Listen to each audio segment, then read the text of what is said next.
Okay, we're about to start.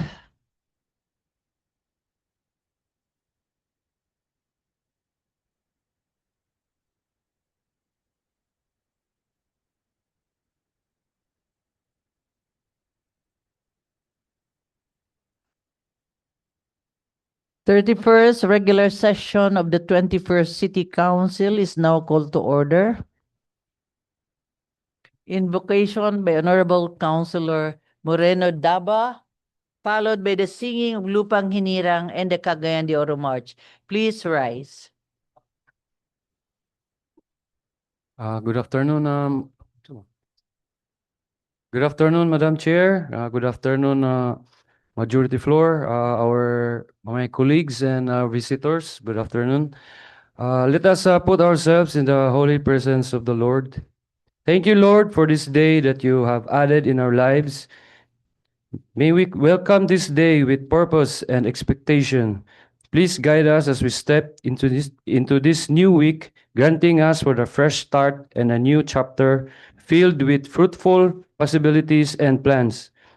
We ask for your wisdom and direction in everything we face today. Help us set the tone for the rest of the week with peace, focus, and grace. Forgive us for our sins, Lord. Amen.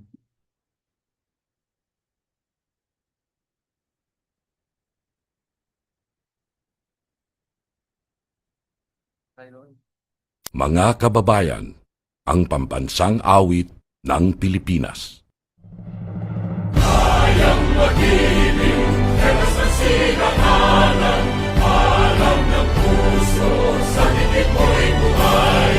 Lupang hinirang, kuya ka ng mag-ibig, sa mandulupin, di ka pasisigil, sa nagatang tutok sa simoy at sa langit kong pagaw, ay hinatang tulad, awit sa pagkayang minamahal, ang isang ng matawad mo'y tagumpay na nag-iindig, ang bituin at araw niya kailan pa may magtitingin, lumalang araw ng walhaging pagsinta, buhay langit sa piling mo, ang inigaya ng pagkay mga api, ang mamatay ng dahil sa'yo.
Mr. Secretary, please do the roll call.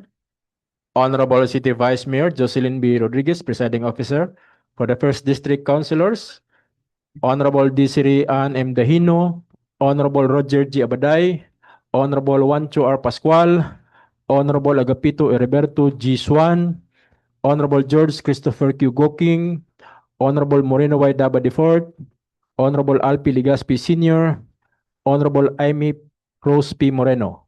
For the Second District Councilors, Honorable Ivuna Yasin B. Imano, Honorable Maximo T. Rodriguez III, Honorable Paulo Nicolo Gaani, Honorable Joelen Mercedes L. Balaba, Honorable Yanlam S. Lim, Honorable Enrico D. Salcedo, Honorable Hilda Ong O. Go, Honorable Edgar S. Cabanlas. For the ex-officio members, Honorable Marlo L. Tabak, Liga ng mga Barangay President on Official Business, Honorable Kenneth Jan D. Sacala, City Escape Federation President on Official Business, and Honorable Dato Roberto P. Cabaring, IPMR. There is quorum, Madam Presiding Officer. Quorum is hereby certified. Mayong hapon sa tanan, the honorable members of the 21st City Council, mayong hapon. So of course, our friends from media, our visitors are watching us via live stream, and those who are here at the plenary, mayong hapon atong mga bisita. Of course, Mr. Secretary, mayong hapon. And the Sangguniang members, no? Mayong hapon ninyong tanan. So, yeah. We have one birthday boy today. Kinsa man? Okay, let us sing for a birthday song for Councilor Paulo Gaani, to be led by Councilor Amy Moreno. Please rise.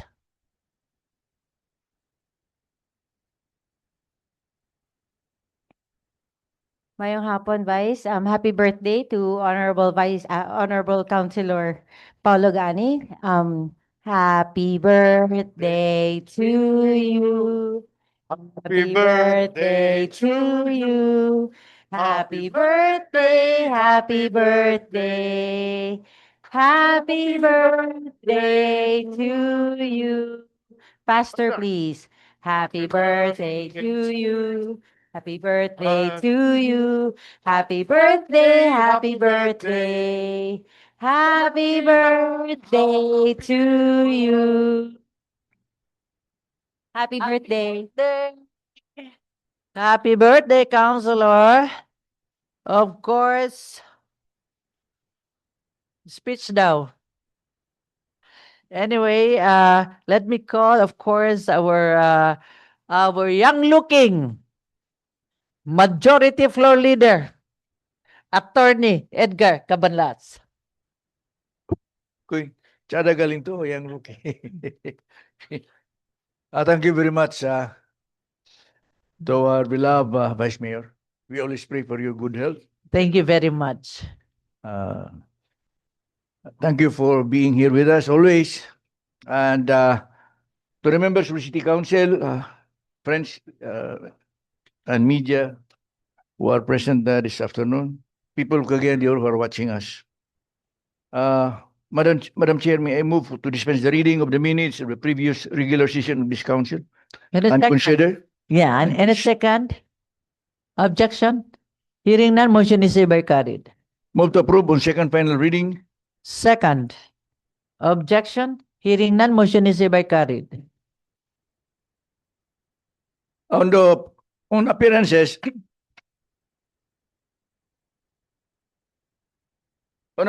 Madam Chair, we are supposed to hear my motion to hear in aid of legislation, the Commanding General of the 4th Infantry Division of the Philippine Army, the Group Commander of the 590th Air Group at Lumbia Air Base, and the Regional Director of PRO 10 regarding the Balikatan exercises and the presence of American soldiers here in the city of Cagayan de Oro, to talk about the impact of these activities to the peace and order situation of the city.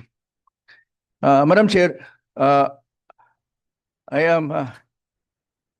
have here the letter from the 4th Infantry Division, Philippine Army Headquarters, Camp Evangelista, Cagayan de Oro City, delivered to us, I think, this morning.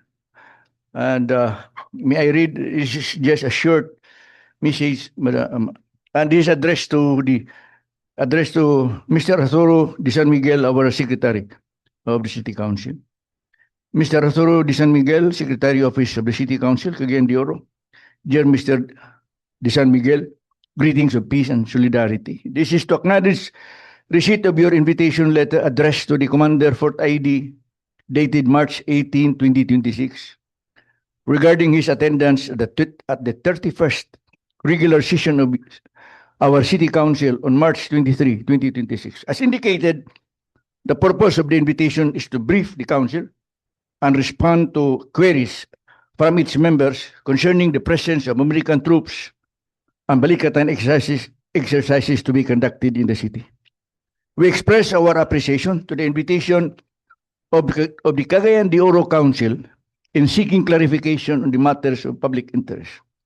However, this command respectfully informs the Council that in accordance with established Armed Forces of the Philippines protocol, we are required to secure clearance from the Secretary of the National Defense prior to confirming attendance. Rest assured that we will keep your office informed once such clearance has been obtained. Thank you for your kind consideration. For the Commander, respectfully yours, Florivic D. Limbo, Major, Philippine Army Division Adjutant. Attached to the letter of the Adjutant, Madam Chair, we have here a copy of the letter of the Commanding General of the Philippine of the Armed Forces of the Philippine Army, General Romeo S. Bronner Jr. And this is addressed to Honorable Gilberto C. Teodoro Jr., Secretary of the National Defense, Camp General Emilio Aguinaldo, Quezon City. This letter comes from General Bronner, who is the Chief of Staff of the Armed Forces of the Philippines.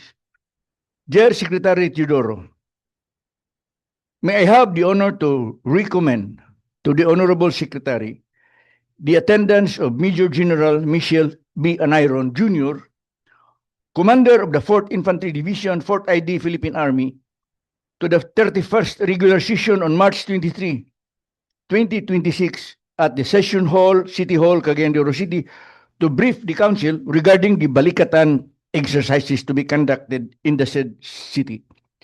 The presence of the Commander for ID will provide the Council with a vital opportunity to be apprised of the scope, objectives, and security implications of the Balikatan and other joint military exercises. His briefing will not only clarify peace and order concerns, but also educate the Council on the broader strategic value of these engagements, thereby fostering informed support and cooperation. Considering that the DND of the Department of National Defense is responsible for strategic planning and overall policy direction on all joint and bilateral military exercises, it is deemed proper that a clearance from the DND is obtained before attending said session. With this, I hope this recommendation merits favorable consideration of the good Secretary. Respectfully yours, Romeo S. Bronner Jr., General, Philippine Army. Madam Chair, members of the City Council, I had a personal conversation with General Michel Anayron in my office upstairs this morning at around 10 o'clock. And he personally requested for a resetting or postponement of this his appearance today, because they are still waiting for the response of Secretary Teodoro. And he gave us assurance that this activity is now going on is part of training Mindanao soldiers on joint military exercises with our friends from other countries. Kaya kasagara kuno ang mga training sa mga military exercises are done in Manila, Luzon, na Visayas. Wala pa kuno sila din sa Makatilaw, din sa Mindanao. So, this is part of strengthening our defenses, especially on external threats. So, muna, naghangyo sila nga i-postpone lang siya. Yeah. Including, we received also a letter from the commanding officer of the Air Force station here in Lumbia, requesting the same excuse that they seek clearance from the upper echelons of the military office. Now, however, this afternoon, Madam Chair, we have the presence of the police, the Philippine Police, Region 10, and to take advantage of the presence of the representative of the Philippine Police, Region 10, may I request that the representative be allowed to speak. Colonel, move to suspend. Kay nag-prepare na ba tao ni sila? Roy po ni sila. Okay. So, ready ba mo? Okay, so Colonel Reyes of the Philippine Police Region 10 office. Move to suspend the rules to allow outsider to speak before us. Any objection? Hearing none, motion is hereby carried. May I request, Madam Chair, that Colonel Reyes be recognized. Colonel Reyes, you are recognized and welcome to the plenary. Yes, yes, Colonel. Is that first name ni Colonel? Reynando Reyes and companion. We have also the Kokpo Chief, Director, Kokpo the Chief. Director, Colonel Pahe. Colonel Pahe, yes, welcome, sir.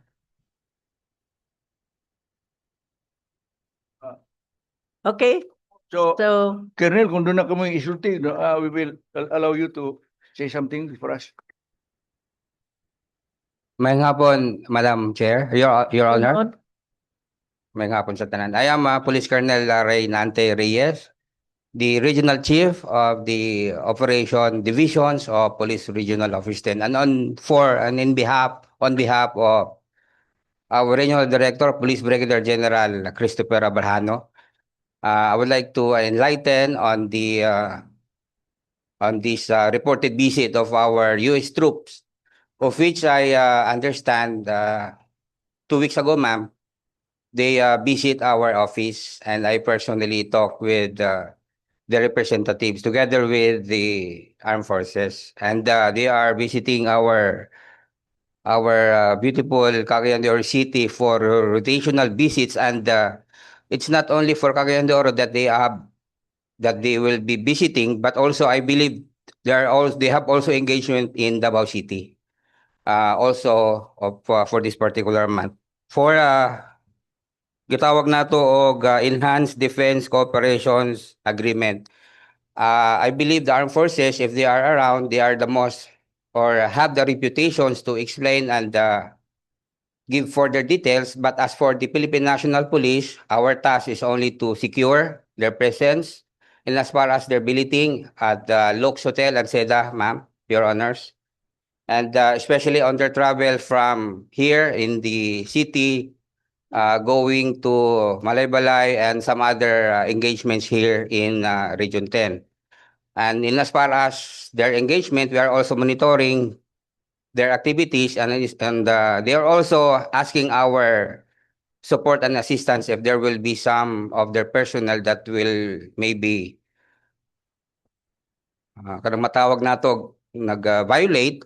We are monitoring, but we are reporting before this honorable committee that in as far as the data that we have and the reports coming from the Cagayan de Oro City Police Office, we don't receive any so far engagement that would maybe imperil ang ilang pag-stay. So far for the Philippine National Police, we are monitoring, and in as far as their durations, I understand that they will stay here until at the end of the month. That's all for the PNP, and thank you, Your Honors. thank you very much. Yes, yes, Majority Floor Leader, Attorney Edgar Cabanlas. Thank you very much also, Uh, Colonel sir, Reyes. For additional information, Madam Chair, the exercises are ending now. In fact, Mm. according to General Neron, there will be some activities, closing activities, that will be sponsored by the Fort ID. Doon na kuna yung mga budol fight. Tomorrow or tonight or tomorrow. Now, that would be the signal that the exercises is Ended. is already terminated.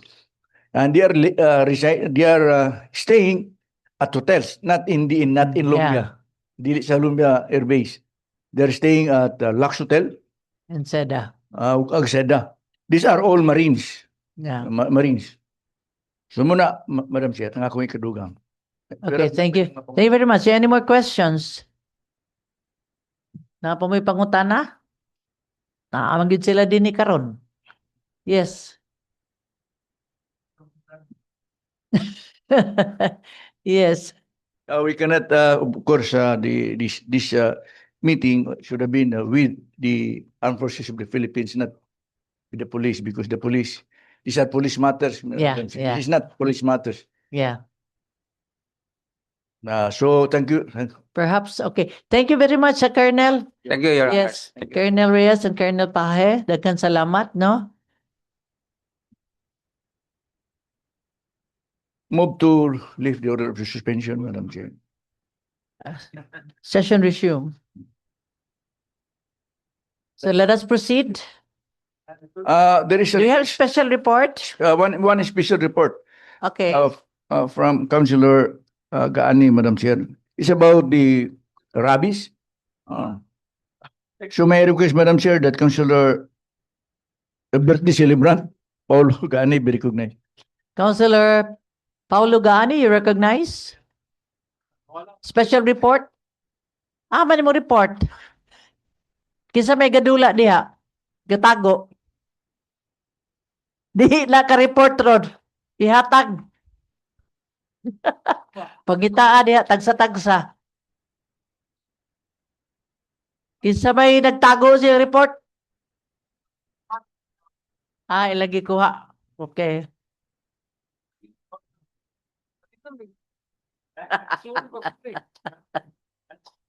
Sorry for that. Paita ning report na mas kadaghanan niya. Nawala imong report? Gikuha kay nangayo sila copy. Okay. Madam Presiding Officer, Honorable Vice Mayor Jocelyn Bebot Rodriguez, Majority Floor Leader Attorney Edgar Cabanlas, esteemed colleagues of the 21st Sangguniang Panglungsod, friends from the media, my fellow Cagayanons, good afternoon. I rise today to deliver this special report on Rabies Awareness Month 2026. Traditionally, such reports are delivered at the launching of a campaign when plans are laid and intentions are declared. Today, however, I stand before you at its near culmination. As such, there is a greater clarity and accountability. Because what we present here today is not what we hope to do, but what the city has already accomplished. This year's theme is Rabies-Free na Pusa't Aso Kaligtasan ng Pamilyang Pilipino. Speaks directly to what is at stake. Rabies remains a real and present danger, not in distant places, but within our communities. It is a threat that endangers every child who plays in our streets and every family that has yet to be reached by protection and awareness. Our response as a city has been deliberate and coordinated and far-reaching. Under the Information and Education Campaign, or IEC, the City Vet Office conducted school-based IEC activities in 15 public elementary schools from March 10 to March 18, reaching more than roughly 5,300 students, teachers, and personnel from City Central School to as far as Migtugsok Elementary School and to Bisigan Elementary School. The campaign has spanned communities across cities as we speak. Activities continue in the Gusa area through March 25. At the same time, the City Vet Office has rolled out a high-density rabies vaccination program across 10 barangays, starting from Barangay Balulang from second week of March to Barangay Carmen. Balulang has already recorded 2,721 and Carmen has already recorded 4,620 vaccinated dogs.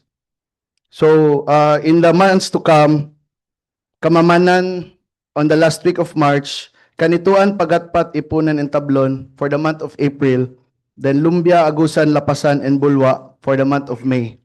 With a target of nearly 30,000 dogs in over 62,000 households, this effort is not symbolic. It is a serious citywide public health intervention. Madam Presiding Officer, at this point, please allow me to commend the men and women behind this initiative.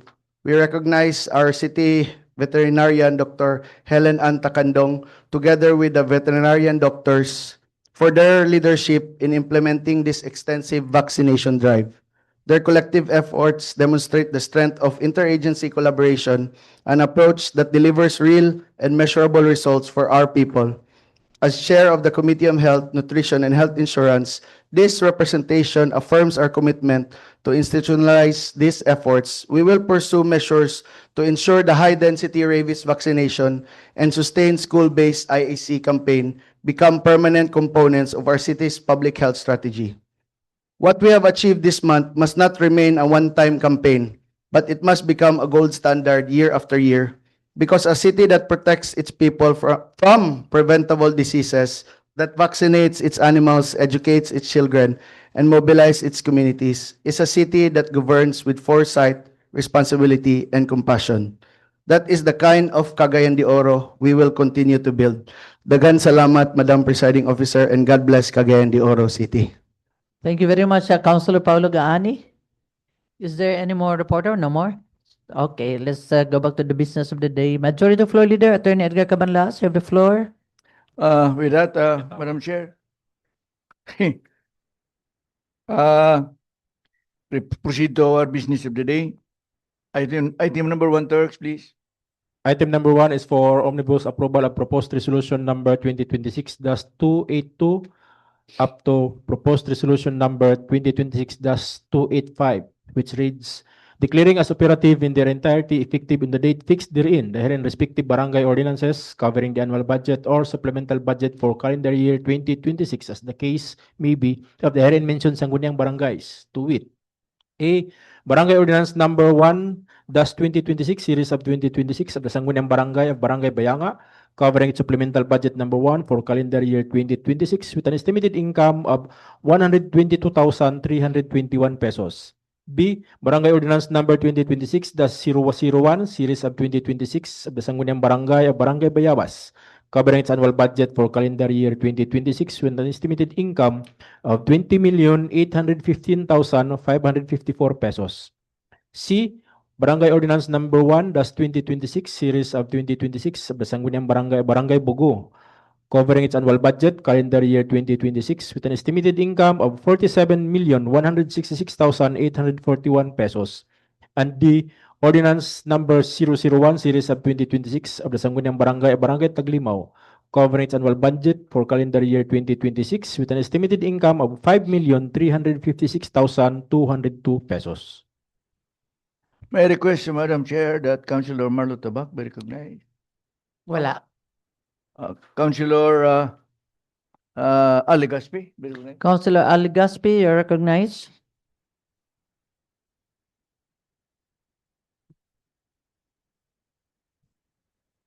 Maayong hapon, Madam Chair, and to our Majority Floor Leader. I move for the approval of the proposed resolution number 2026-282 to 285. Any second? Objection? Hearing none, motion is hereby carried. Move to approve on second final reading. Second. Objection? Hearing none, motion is hereby carried.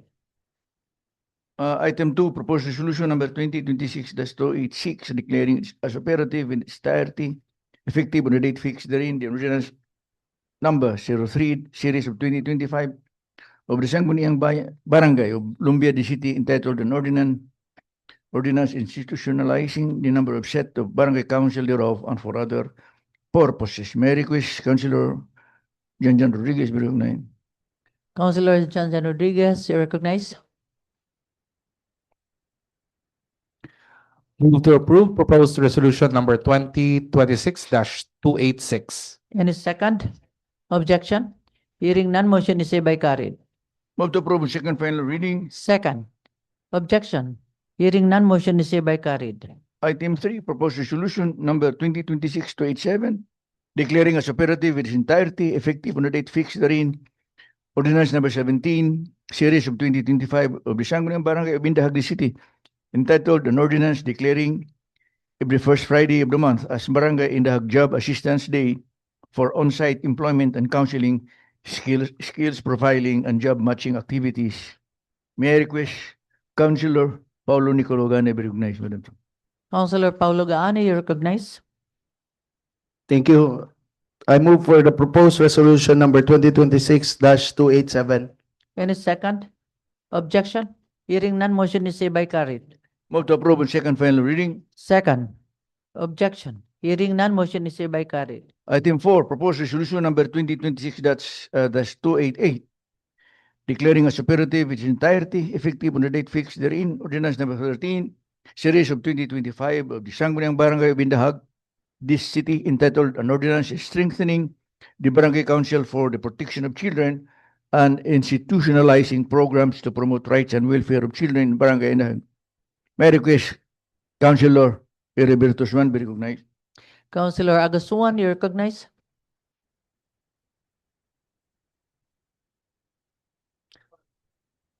Eyes on the board. My apologies, Madam Chairman. I move for approval, Madam Chair, proposed resolution number 2026-288. Any second? Objection? Hearing none, motion is hereby carried. Motion to approve second and final reading. Second. Objection? Hearing none, motion is hereby carried.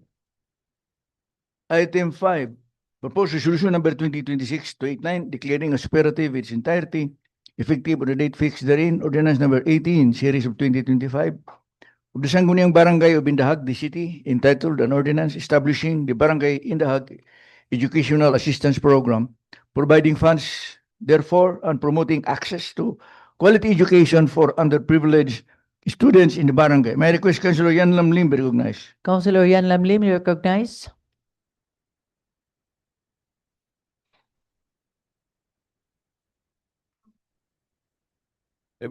Madam Chair, may hapon, everything is in order. I move for the approval of resolution number 2026-289.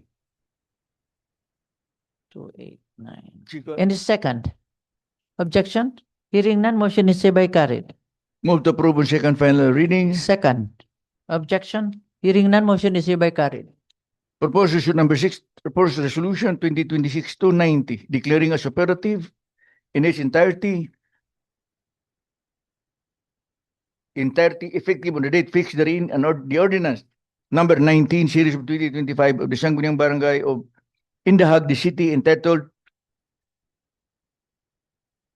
ordinance promoting cooperative development in Barangay Indahag, Cagayan de Oro City, through the establishment of a Barangay Cooperative Development Program and providing funds. Therefore, may I request Antoy Rua Pascual, Councilor, be recognized, Madam Chair. Councilor Antoy Pascual, you recognize. Thank you, Madam Chair, and good afternoon, everyone. I move to approve the proposed resolution number 2026-290. Any second? Objection? Hearing none, motion is hereby carried. Item 7, proposed resolution number 2026. Second reading. Move to approve on second reading. Thank you, sorry. It's okay. Any second? Objection? Hearing none, motion is hereby carried. Item 7, proposed resolution 2026-291, declaring as operative in its entirety, effective on the date fixed therein, ordinance number 12, series of 2025, of the Sangguniang Barangay of Bugo, the city, entitled an ordinance institutionalizing the official Kabuguhanon Festival Jingle of Barangay Bugo, authorizing its composition, promotion, and utilization during the official festival events, and approving and appropriating funds. Therefore, may I request Councilor Chris Goking be recognized. Councilor Chris Goking, you recognize. Move to approve proposed resolution number 2026-291. Any second? Objection? Hearing none, motion is hereby carried. Move to approve on second final reading. Second. Objection? Hearing none, motion is hereby carried. Item 8, clerks, please. Item 8 is for omnibus approval of proposed resolution number 2026-292 up to proposed resolution number 2026-295, which read, declaring as operative in their entirety effective on the date fixed therein, the herein respective Sangguniang Kabataan resolutions covering the annual budget or supplemental budget for calendar year 2026 of the herein mentioned Sangguniang Kabataan of the Barangays of Cagayan de Oro City, to wit, A. Resolution number 4, series of 2026 of the Sangguniang Kabataan of Barangay Puntod covering its annual budget with an estimated income of 2,851,042 pesos. B. Resolution number 6, series of 2026 of the Sangguniang Kabataan of Barangay Pagalungan covering supplemental budget number 1 for CY 2026 with an estimated income of 895,460 pesos. C. Resolution number 2, series of 2026 of the Sangguniang Kabataan of Barangay Taglimao covering its annual budget for calendar year 2026 with an estimated income of 535,620 pesos. And D. Resolution number 3, series of 2026 of the Sangguniang Kabataan of Barangay number 15 covering its annual budget for calendar year 2026 with an estimated income of 560,757 pesos. Madam Chair, may I request Councilor Kenneth Jen Sakala be recognized? Manila. Councilor Roger Abaday, being the Vice Chairman. Councilor Roger Abaday, you're recognized. Thank you very much. Siya gyud ni permi assistant ba sa SK ba? Oh, Yes, Siya gyud. Assistant siya permi sa SK.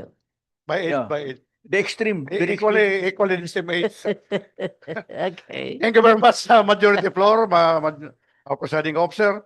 Considering that resolutions number 2026-92, resolution 2026-295 are in order, I hereby move for this approval of these two resolutions.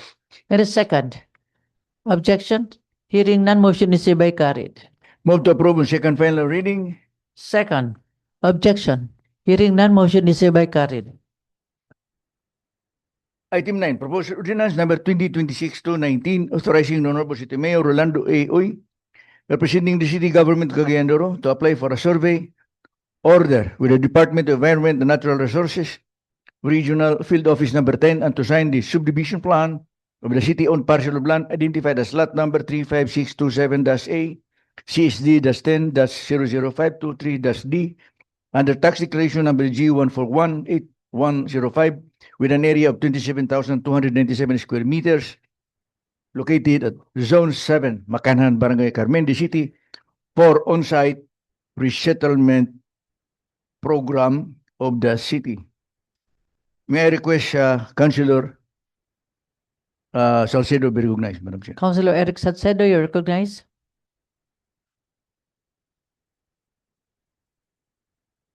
Stop coaching.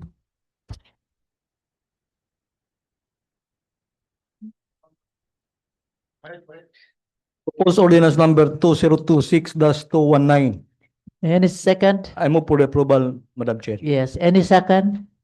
Objection? Hearing none, motion is hereby carried. Move to approve on second final reading. Second. Objection?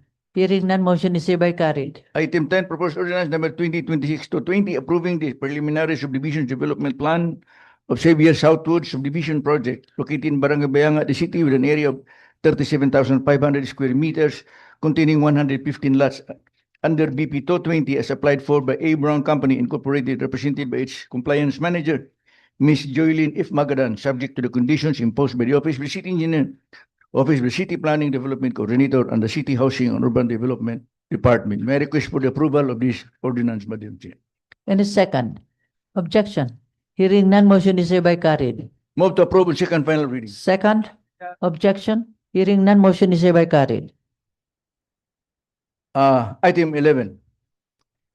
I would like to request everybody to support this. This is very important. This will be the first housing project that we will be implementing under this administration.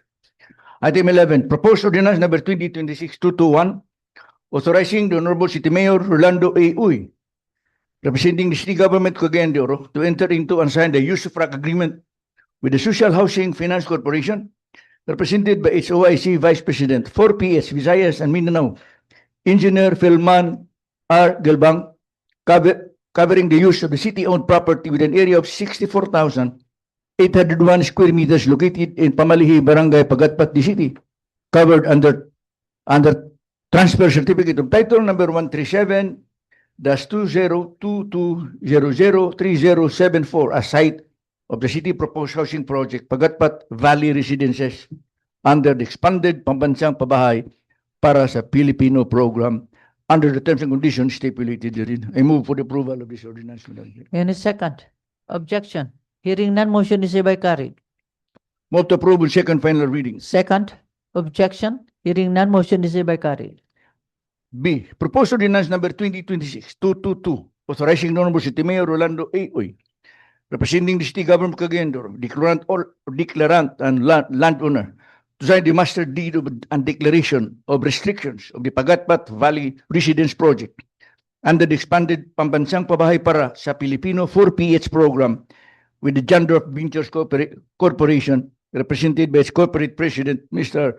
Richard D. Lee. May I request Councilor Gigi Go be recognized? Councilor Gigi Go, you are recognized.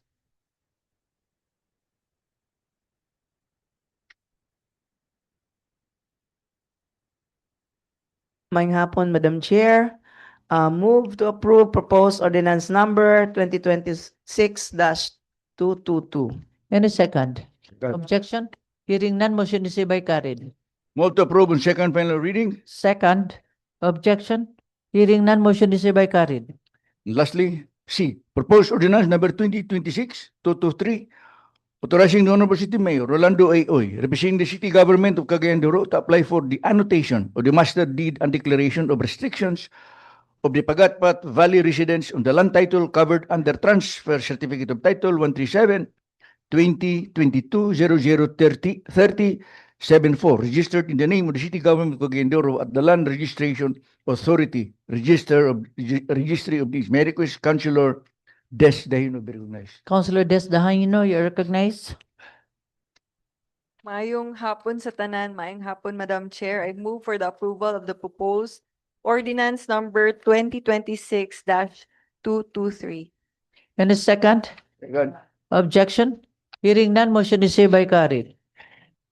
Item 12, proposed ordinance number 2026-224, amending section 1 of ordinance number 13431-2018, entitled an ordinance fixing the new Motorella regular and privileged fare at the rates provided for herein based on the prevailing local pump prices of gasoline, so as to increase the fare rates of Motorella in Cagayan de Oro City as is specified hereunder. Price gasoline, premium per liter, regular fare, high school, college, students, senior citizens, PWD, 20% discount, elementary pupil.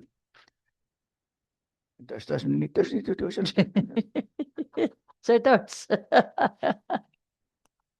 Item 12 is proposed ordinance number 2026-224, amending section 1 of ordinance number 13431-2018, entitled an ordinance fixing the new Motorella regular and privileged fare at the rates provided for herein based on the prevailing local pump prices of gasoline, so as to adjust or increase the fare rates of Motorella in Cagayan de Oro City as specified herein. For the price of gasoline ranging from 95 pesos and 1 centavo to 105 pesos, the regular fare is 14 pesos, while the privileged fare for high school, college students, senior citizens, and PWDs will be at 11 pesos and 20 centavos, and for elementary pupils, 9 pesos. For the price of gasoline ranging from 85 pesos and 1 centavo to 95 pesos, the regular fare will be 13 pesos, while the privilege discount is 10 pesos and 40 centavos, and for elementary pupils, 8 pesos. For the price of gasoline ranging from 75 pesos and 1 centavo to 85 pesos, the regular fare is 12 pesos, discount fare for seniors and PWDs, 9 pesos and 60 centavos, and for elementary pupils, 7 pesos.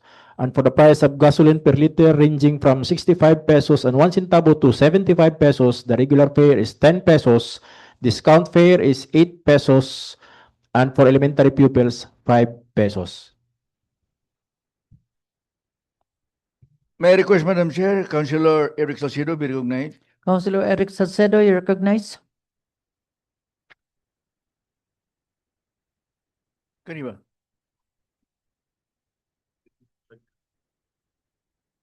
Kakiang-kiang lagi ka. Kani ba din? Kani ba? Murag pareha ta. Ha? Natunok sa humba, Madam Chair. May correction lang ani, Madam Chair. Okay. Ah. Where's the correction? High school and college student senior citizen PWD at 20% discount. The proposed, Madam Chair, is at 75 to 85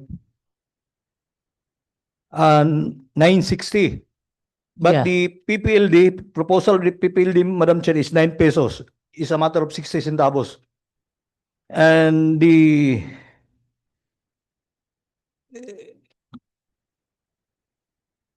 1085 and 95, 1040 is only already is 10 pesos, Madam Chair. This difference of 0.40 cents. And also the elementary pupils, the proposal, Madam Chair, our original proposal is 9, but the proposal of the BPLD is 10, and the 85 to 95, 8, the PPLD is 9, and 75 to 85, proposal is 7, and the PPLD is 8, and 65 to 75, 7, and the original proposal, Madam Chair, is 5. Malaking correction, Madam Chair. Okay. Okay. So noted? So as corrected, Okay. Madam Chair. Okay, thank you. Move Motion. to approve. Proposed ordinance number 2026-224. I move for the approval, Madam Chair. In a second. Objection? Yes, any manifestation? Councilor Roger Abaday? This is not an objection. In fact, I fully support this ordinance because the LTFRB on March 17 not only announced nationwide the fare hike to help the drivers cope with fuel prices, no, due to the crisis in Middle East. But in March 18, 2026, President BBM Bongbong Marcos Jr. ordered the DOTR, the Department of Transportation, no? Department of Transportation, to suspend and defer the implementation. Now, question, would not the passage of this ordinance would not run counter with the pronouncement or the order of the President? Because according to the President, it was not yet a proper time to increase the burden of the commuters and students and workers in the country facing the inflation for global conflict. That's the reason of the President. So if we will pass this, Okay. would that runs counter with the order of the President? Thank you very much, Councilor Roger. Rebuttal, Councilor Eric Salcedo.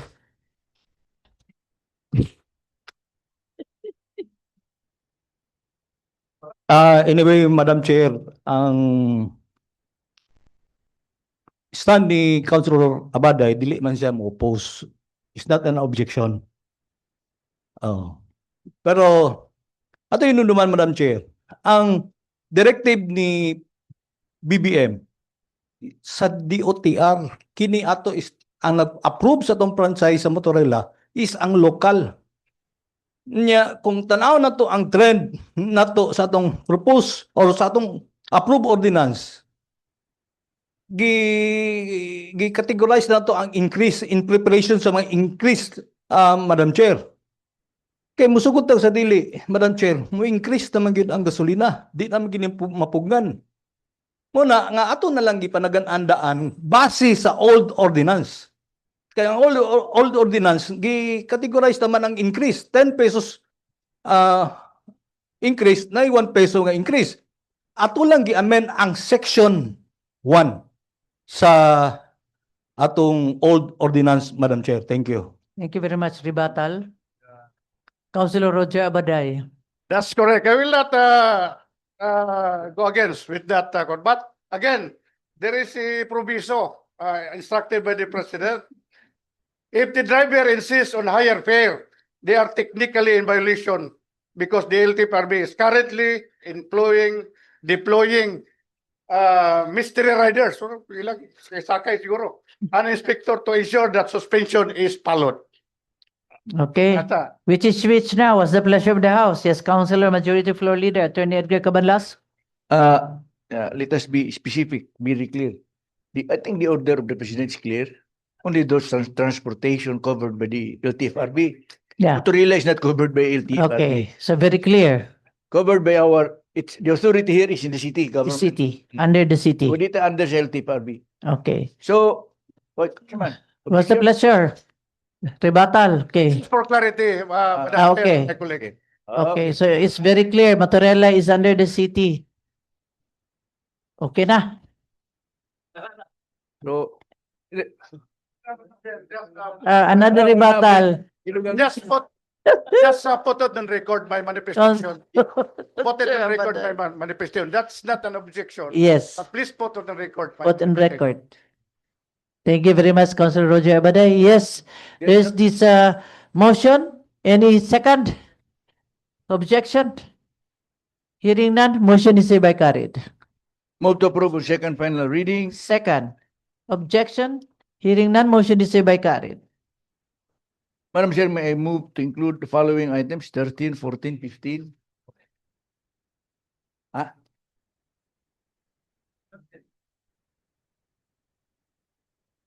Kuminding? Ay na to, kuminding. Trabaho na nila.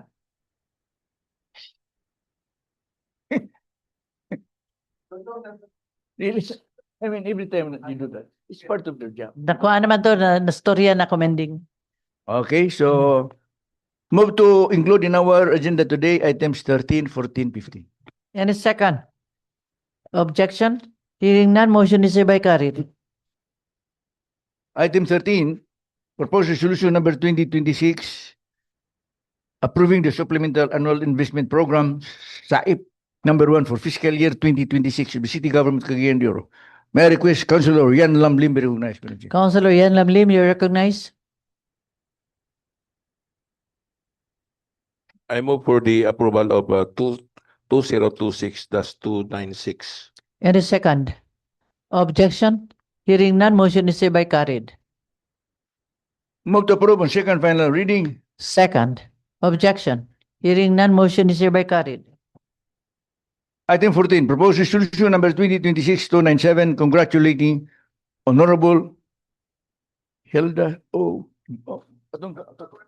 Go, our city councilor, our partner, the city, for being awarded the Outstanding Public Service Leadership Award, one of the 100 most empowered women of the year.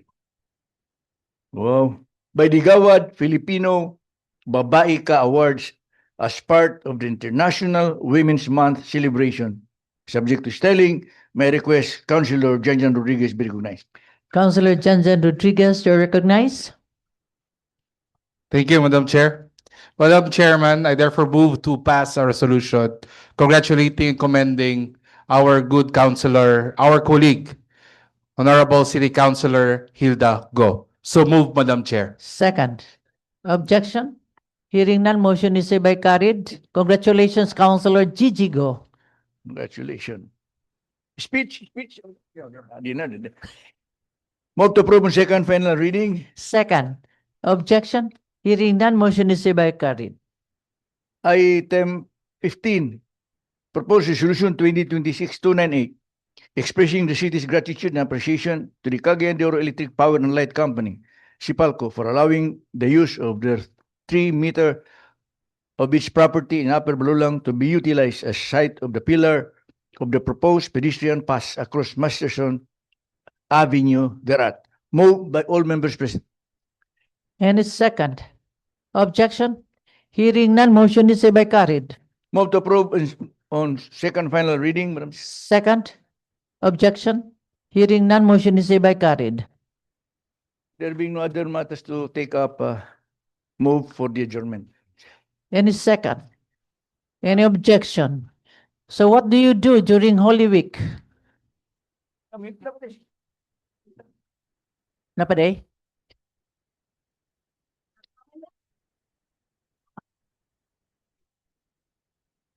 Six, wala.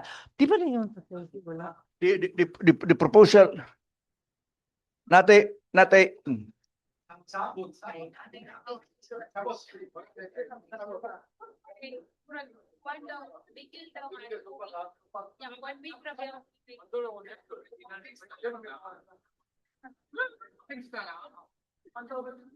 Six na lang na. Ayaw na 30. 30. Wala. Pati na 13.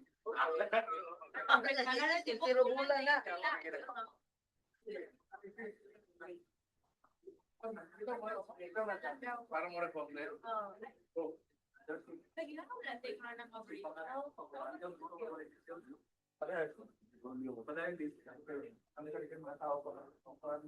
Six na lang daw.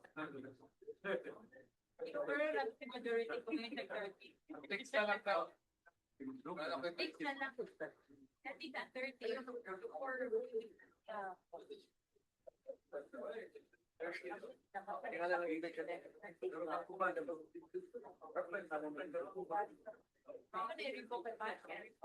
Wala ka kanilay.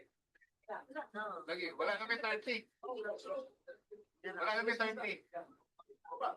Six lang daw. Maagoy ka ra. Madam Chair, for our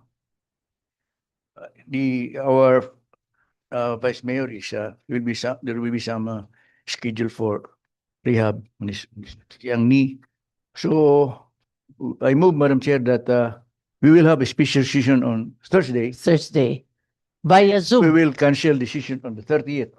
Yes. Dili pa man na huli. Karon Thursday. This Thursday. So, ang uban is via Zoom. Yeah. Via Zoom, and there will be no also session on the 6th April. Okay. Mo ba? Okay, are you okay now? Move. No, no more Monday, no more Tuesday, but we have a special session on Thursday this week. Pero na yun. Okay ra? Kasi mo object. 6 na yun. Wala na session. Wala na. Kasi mo object, be. So, man naningok. Wala man So, na- see, of course, it's a Holy Week. Okay, time for meditation, time to pray, and time to thank. Of course, so naman galing enjoy gamay. So, spend time, no, to reflect. Okay, mora na. Then, may you all have a happy Easter in case. Okay, thank you very much. Session adjourned. Nitindog lagi dayon ng duha. Okay. Okay, thank you very much. God bless us all.